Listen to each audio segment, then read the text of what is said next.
Nkwọ ọmanụ ụmụ ọdịnala Igbo a sị nka tata bụ nkwọ kpọtara anyị ihe ọma. Anyị ga-ejere obodo n'ara obodo. A sị na Chidimma ya adịrị anyị. A sị m ihe ọma dị n'elu ya dara anyị n'ala, ọ dị n'ala ya pụrụ anyị ome. A sị na akakaka ya ama anyị, jijiji ya ama anyị. A sị m onye si na-akwụ ya ma acha mba ya aba na nke ya. A sị m onye chụba anyị ya daa. A sị m onye gwọrọ anyị ọgwụ ya sa n'ọnụ, ọsacha n'ọnụ ya nwụrụ. Ife maka nna asị ya mere anyị. A sị m onye fụrụ anyị lụta nwa ya nwụrụ anwụ na ọzọ ya anwụ. Ife maka ya na-asị ya mere anyị ka anyị dee ude maka na adị ụka ibe na ọ na-agụ akwa. A sị m ọfọtuwo ndị ajọ mmadụ a na-achụba ndị ilo. Ife ọma ka anyị na-asị ya mere anyị merụ ụmụ ọdịnala Igbo. Ana m agọkwa ọfọ n'isi ndị enyi m niile ndị niile na-abịa egburu mmụọ anyị ji alụ ọrụ n'Ugochi tubelu ọdịnala tempụl anụ. Ana m asị ka ọmaka merụ unu niile. Asị nke ọmaka mekwa alụ ndị niile anyị na-alụ ọrụ mmụọ dị iche iche. Asị nke ọmaka merụ ndị niile na-aga ọfọ 21 days m kwuru ka a na-agọ chebe ihu na East. A sịkwa na ọmaka ga-eme ndị niile na-abụ ha nweta ozi m atụsara ya ndị mmadụ na soshal midia. Anyị na-aga ọfọ si na ihe ọma ga-emere unu niile. A sị m na unu ga-adị ka echi na echi adị agwụ agwụ, na unu ga-azụ ka afịa mana unu anya nakwana ka afịa. Ise aka m bụkwa onye nke gị Eze-Ana Ugochi tubelu Oraifite. Abụ m nnukwu onye nchụaja Ugochi tubelu ọdịnala tempụl nke dị na Oraifite. Anyị na-agba afa miri emi, rụkwazị ọrụ mmụọ dị iche iche. Ana m akọwara ndị mmadụ uru ọ bara mmadụ ịda alụ ọrụ mmụọ na-achụ àjà. Nke bụ eziokwu na onwere àjà ọbụla ị chụrụ bụ ihe na-arụ n'iyi. Ị ghọtara ya? Onwere àjà ọbụla ị chụrụ bụ ihe na-arụ n'iyi. Ihe nyi wee bịa n'ụbọchị taa ka nkọwa bụ ihe ị kwesịrị ịma, maka na abụ m onye mgbasa ozi ọdịnala Igbo, bụrụkwa dibịa na onye nchụaja. Ihe m na-achọ ka nkọwara ihe onye Igbo ọbụla ị kwesịrị ịma gbasara ọrụ mmiri. Ọ dị m mwute na ọtụtụ ndị mmadụ ka na-asọ isi n'ife ha kwesịrị ime gbasara ọrụ mmiri ka ọrụ mmiri ha wee gaa aga. Nke mbụ, bifo ịrụ ọrụ mmiri, gbaa mbọ fụrụ ma alụchi gị. Onye ọbụla na-alụrụ ọrụ mmụọ ọbụla mana ị marọ chi gị anaghị emere gị ihe ọma, maka na ndị Igbo na-atụ ilu si na ọ bụ chi bụ ụzọ. Enweghị m ike ịlụrụ mmadụ ọrụ mmụọ ọbụla na-ebu m ụzọ kpọtuo chi onye anwa, maka na ndị Igbo na-atụ ilu si na ọ bụrụ na chi mmadụ adịghị n'izu na-achọ onye anwa agwọ. Meaning, ọ bụrụ na izuzu ọbụla mmụọ ọbụla maọbụ mmadụ ọbụla na-ezu n'ebe ị nọ iji megide gị, ọ bụrụ na chi ga-asịrọ na nwaanyị dị ka apịawa ya azụ na ọ dị ana ife ka ntene ya ife, ọ bụrụ na chi ga-enyere nkwado, nke bụ eziokwu na izuzu onye iro na-akpa bụ na nkịtị nkịtị. Ị ghọtara ya? Ọnya ka ndị Igbo ji tụnya bụ inu si na chi bụ ụzọ na chi ji oke. Kedụzi ka o si adịghị ị ga-enyelu ọrụ mmụọ dịka ọrụ mmiri, ịkwụ ngọ maka na ihe a na-eji ime ọ dịghị ya hapụ chi gị n'azụ. Ịma na ndị Igbo tụrụ elu si na onye bụrụ chi ya ụzọ ọ gbagbuo onwe ya n'ọsọ. Ị ghọtara ya? Ụfọdụ ya abịakwute m sị m Eze-Ana, ọ sị m na ya alụghị ọrụ mmiri ugboro kwuru ugboro. Nwanne ka m kọwara gị ihe na-eme ka o wee doo anya na ọ bụrụ ọrụ mmiri ka ị lụrụ, na ihe iji eme bụ ile ọma ka ị bịara. Ihe iji eme ka nkọwara ya dịka onye Igbo, ihe iji eme bụ ịkụ aka n'ụzọ. Ka iji ekwu aka n'ụzọ na ọ bụrụ na omenala Igbo ka ntapịaziere gị ya. Aka n'ụzọ ka iji ekwu, ọ bụrụ nwaanyị ijere ọrụ mmiri. Nke bụ eziokwu bụ na ezi asụsụ bụ na ya ọrụ mmiri bụ ịgba nkwụ in reverse. Ọrụ mmiri bụ ịgba nkwụ in reverse. taizi almost ihe eji agba nkwụ ka ị na-emegharị wee na-asị nwaanyị dị mmiri gị ma ọ nwunye mmiri gị na ya bụ alụmdi na nwunye gị na ya na-anụ ka obe na ya bụ alụmdi na nwunye gị na ya bezie ka ị wee lụọ di ma ọ lụọ nwunye n'elu ụwa. Ịghọtara ya? Ị na-ediri ime dị needful. Mana o nwere ndị na-abịa je kpere ụlọ ile ọma mma akọwara gị ihe ị na-ediri ka ị wee lụọ ọrụ mmiri ka ị wee lụta ya. Like ụta ada bụ nkwọ anyị jikwa alụ mmadụ ọrụ mmiri, mana dịka anyị si malụ abụrọ m onye na-eme show. Yes, abụrọ m ụdị dibịa ahụ, abụrọ m dibịa soshal midia. Ọ na be nna m na anọ Oraifite ka m na-alụ dibịa nke m. Ịghọtara ya? Ọkwa ebe a ka Ugochi tụwọdụ na tempụl dị. Abụrọ m onye ya abụ na nje na mmiri eje na-ese ebe m na-alụ ọrụ mmiri ya dị aka ụdị aka ọ dibịa soshal midia na-eme n'ọfụ. Ịbata na ya na-emetụ abụ na the identity of onye anyị na-alụrụ ọrụ i-protect ya dị very very important. And level m na n'ọdịnala Igbo ya na ịrụ ọrụ mmụọ akarịgo nke ime propaganda. Ọnya ka m na-ekwu. So enidrom ya ọrụ mmiri bụ na o nwere ụbọchị anyị na-eji alụ ndị mmadụ ọrụ mmiri. Ọ bụrụ ihe dịka mmadụ ịnọ n'ofu ụbọchị, mana na ome mmadụ ịnọ nwere ike ọ bụrụ ịbụa nọ prezent, enwere ike ịbụa nọ prezent. Maka ndị na-ajụ ajụ, yes, enwere ike ịlụrụ mmadụ ọrụ mmiri na ọ bụrụ na ọ nọrọ ya. Etu ahụ ọdịnala Igbo enwere ike ịnụrụ mmadụ ọrụ nụtara ya nwaanyị wute atụ onye ahụ ịnọ prezent. Example, nwere ike ọnwụ agbọghọbịa gị na ya mabụ mana esi na ijiri ego iji anụ nwaanyị na-edịrọ nkwadobe ka ijebe obodo oyibo ka ije nweta ego, inwetazie ego ka ị bịa mee ihe dị n'isi. O nwere ike ọnwụ na parents gị na ya ma na onye na-abịa bụ abịa na family, ma ọ bụrụ onye gị na ya na-afụ na soshal midia ụnụ mara onwe ụnụ na-eme vidio kọl, mara onwe ụnụ nke ọma for years, ụnụ wee megido wee kwekọta na ụnụ ga-alụ di na nwunye. Enwere ike ịbịa na be ụnụ na be nne na nna gị mee ego n'isi gị. Ịghọtara ya? O mekwara na be m na ụmụnna m na Disemba gara aga.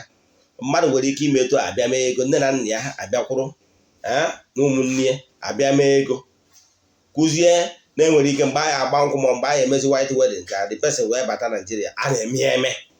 Omenala Igbo pamitiri nke a, maka na omenala Igbo dotakwa na omenala Igbo ọ bụrụ iwu na the groom ga-anụ ya. Lụta na omenala Igbo na mgbe gboo na nwaanyị na-abịa anụta nwaanyị ibi ya, ọkwa ịma ọ bụrụ iwu na nwoke ga na-atụwa nwa ya nwaanyị ime ga na-alụ ọrụ bedroom service ga-anụ ya. Ịghọtara ya? Obe m na ọfọ onye ka bụ alụmdi na nwunye ka m bịara ịkọwa taa.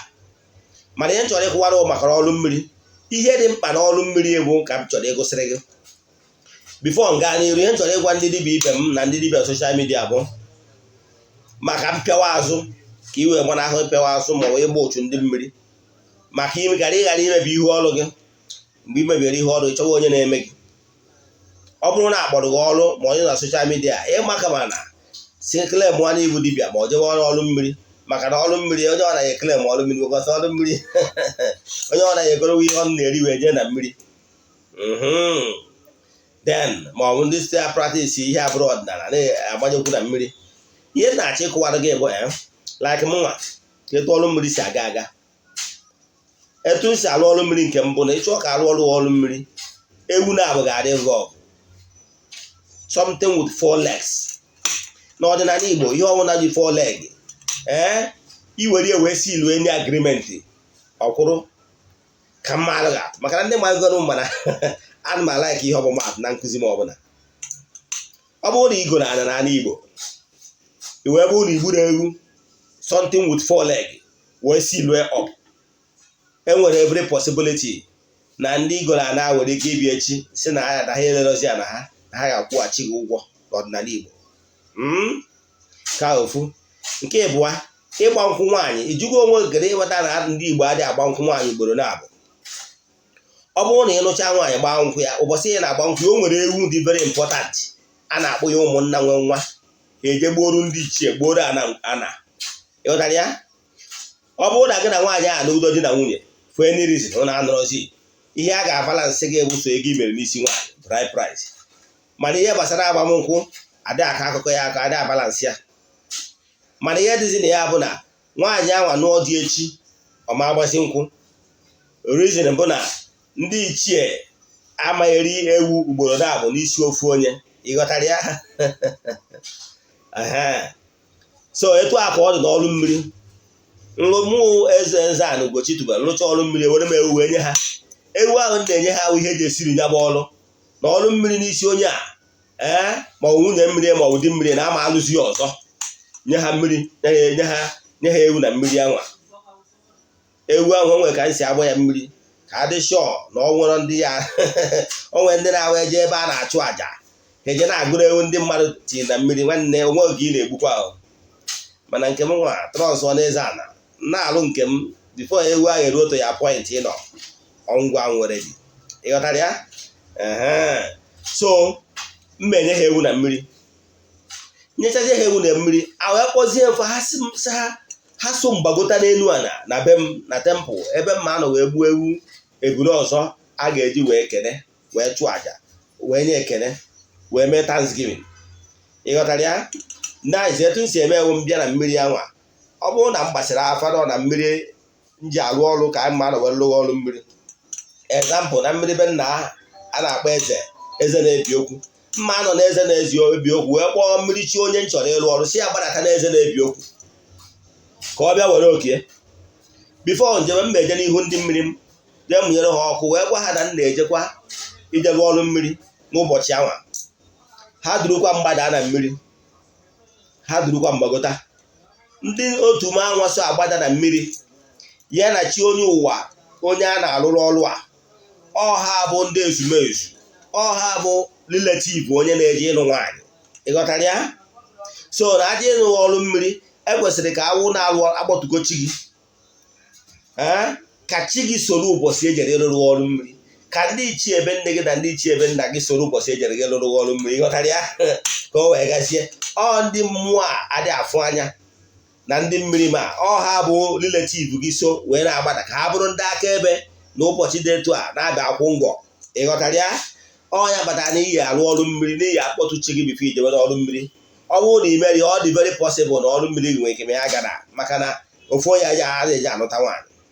Na mụnwa na onwe mbụ dibịa bụzi onye na-eme ofishet bụ onye duzi uwe gbadara mmiri ka nje kwụọ ngọ n'isi gị nọ ka onye mbe a na-enwe na alụmdi na nwunye.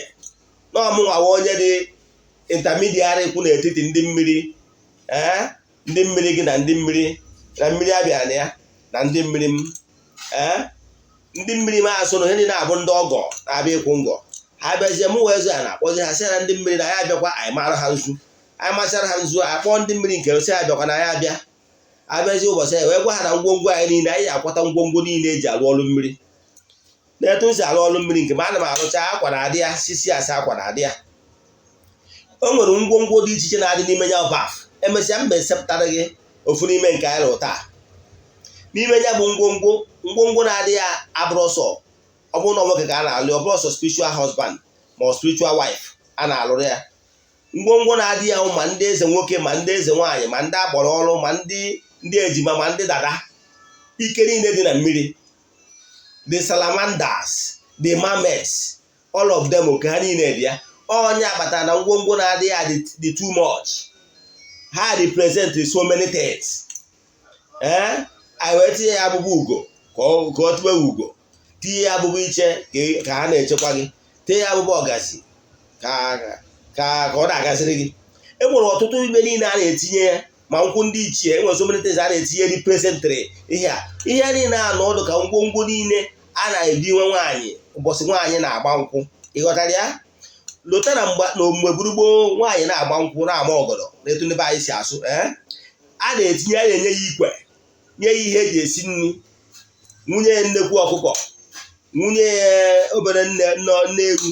Enwere ọtụtụ ihe dị important, ọ bụrụ friji ma ọ bụ telivishọn, ụmụ ihe ndị na-ahụ ihe ndị agba ọfụ, mana enwere ihe ndị dị important nye ya azịza eji azụ ụlọ ma ọ ga na-azara dị ya ụlọ, ịghọtara ya. Ụdịrị ihe ndị a ka anyị na-atụrụkọgasị ihe ndị dị mkpa nwere meaning na ya bụ ngwa abịara ịbịakwụ. Ya bụ mgbe ị dọziere na mmiri, ndị niile nọ na mmiri, ike niile nọ na mmiri ekesaa ya, ma ndị ọgbanje mmiri ewere nke ha, ndị ejima ma ndị dada ma ndị ọbụla ma ndị ma di ya dị mmiri ma nwaanyị mmiri abịa were oke, kwe mmadụ ewere nke, ndị niile nọ na mmiri ewere nke fa.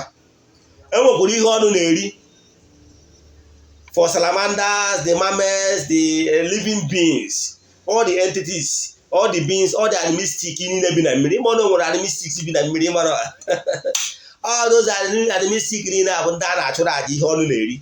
Enwere ihe ọnụ na-eri, kpọọ ya azụ, kpọọ ihe ọbụla, ihe niile bi na mmiri aja ha na-achụ ụbọchị ahụ, ha na-eri ya, ha na-enwe aṅụrị, na-asị ekele dịkwara nwanne na ọgụnwa bịara na adị agụ ọfọ na ihe ị bịara meta ata na ọ ya agazi maka enyego ha oke nke ha. Ịghọtara ya? Ọnya batara eji eti ya ma ihe ọnụ na-eri, maka na mgbe a ha sere ihe ọnụ na-eri, ha fụrụ ha mara ihe abụ ihe aja na ọ bụrụ ihe dara onwe dị afọ, ha ka na-enyekwa otito to ndị nwe mmadụ na ndị mmiri. Ịghọtara ya? Ọ ihe niile a ga-eme ka ọrụ ya ma ọrụ gazie. Anyị mesisie nke anwa bicha ha oke ha, anyị wee were obere ewu anyị ga-enye ha eji esiri ya bụ ọrụ, wee kwuo na ọrụ a alụ taa na ama alụsi ọzọ, na-ejiriga ewu a wee siri onye bụ ọrụ. Anyị mesisie ya, wetakwa na ngwa na ma sisi asa akwa anyị na-enye ha, si ya na tata na ebe nnọ ebe nsi na na-agba nkwụ nwaanyị, akwa ya adịrịrị ya, abada ya adị ya. Ịdozi mmadụ ha meni ọ dị, mana abada at least ofu ya represent ihe a na-eme. Emesizie nke a, ịgwazie ha, ha sokwazie gị gbagota n'elu ala n'ebe a ka enwezi item 7 ịkụ ngazi eze.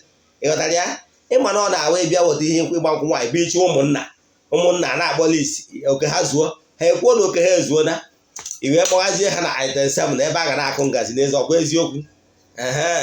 Ọ dat item 7 na aka ọ na-abụ anyị kwụnyecha ha ngwongwo ha na mmiri, anyị gwazie ha gbagota n'elu ala maka item 7 rice and stew very plenty. Agbagotaziri elu ala anwa, akpọzie m ndị mmiri nke onye anwa jee n'ihu ndị mmiri nke m, egbuziere ha ya bụ ebunu ahụ bụ ka onye arụrụ ọrụ na-ede ude, ka anyị nwere onwe anyị nọ n'Ugochi tụrụ na tembụl ka anyị na-ede ude.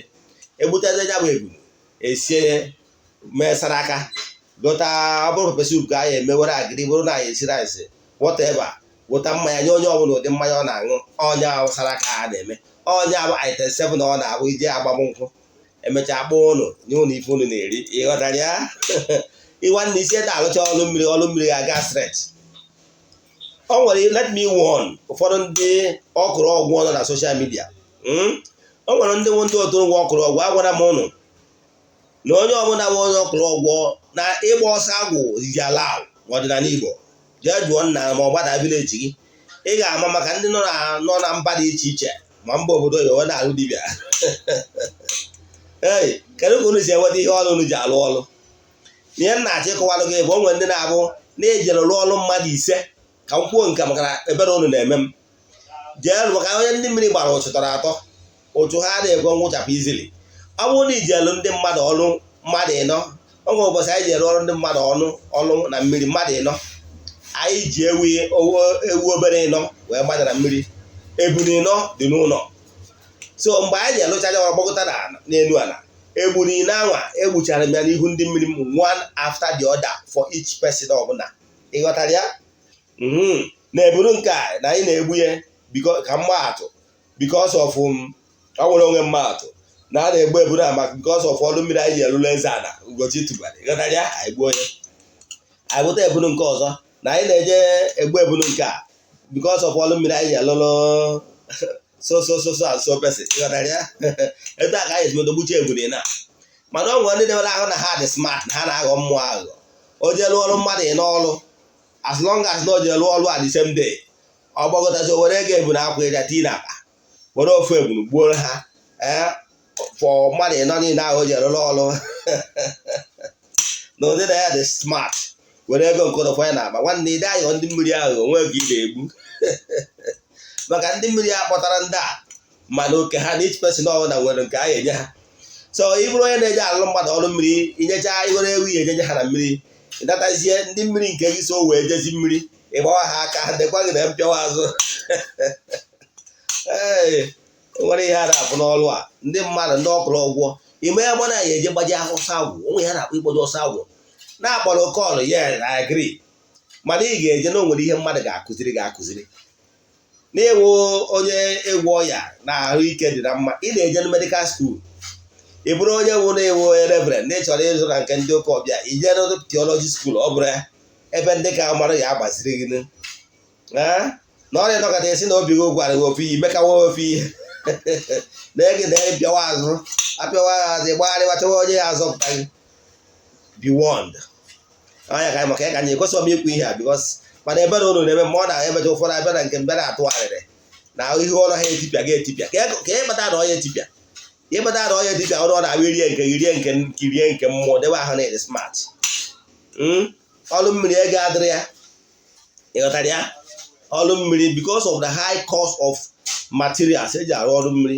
ihe nji arụ ọrụ mmiri 80k ma that 80k ahụ adịrị enough that is ọrụ mmiri ga na-adịrị ya because only the ebunu na ewu obere ihe eji obere ewu a kịta na-achụ almost 18-20k o dependere isi wee bịa n'ahịa wasị ịbịa n'ahịa ọgwụ ụbọchị ihe abịa ọ dị ụkọ igosi anyị igwe ebu fi na-eme nke ifu na spend 50-something thousand i wee je banye n'ihe ndị ọzọ iyi ego wee jọrụ ya bụ ọrụ na-agbanyekwa n'ime ego a ka anyị esi wee ego ma biya ma mọtụ ma ndị niile bata maka na iwu ji ọ bụghị ha na nke eze anụ Ugochi tụrụ eke bịara na iwu ji n'ụbọchị a rụrụ ọrụ mmiri onye ọnwụ na-abatakwa anụ ya eri nri ma ọ tebere ihe pepe sup and onye ahụ aṅụ ụdị mmanya ọ chọrọ nke a ụdọọlị ịmasị ha na bọtụlụ at least one bottle ịghọtara ya so ọ na ebe ahụ ego ahụ ka ị esi ego entertainment na ego ahụ ebe ahụ ka ọ dị and ego ahụ ka ị ga-eji wee ngwongwo ndị ọzọ ibu wee gbada mmiri dị na baf ịghọtara ya so ịrụcha ya ịfụ na gị nwanyere ọrụ ahụ nwere ike ma ihe nwere ezigbo ego pụtara na ya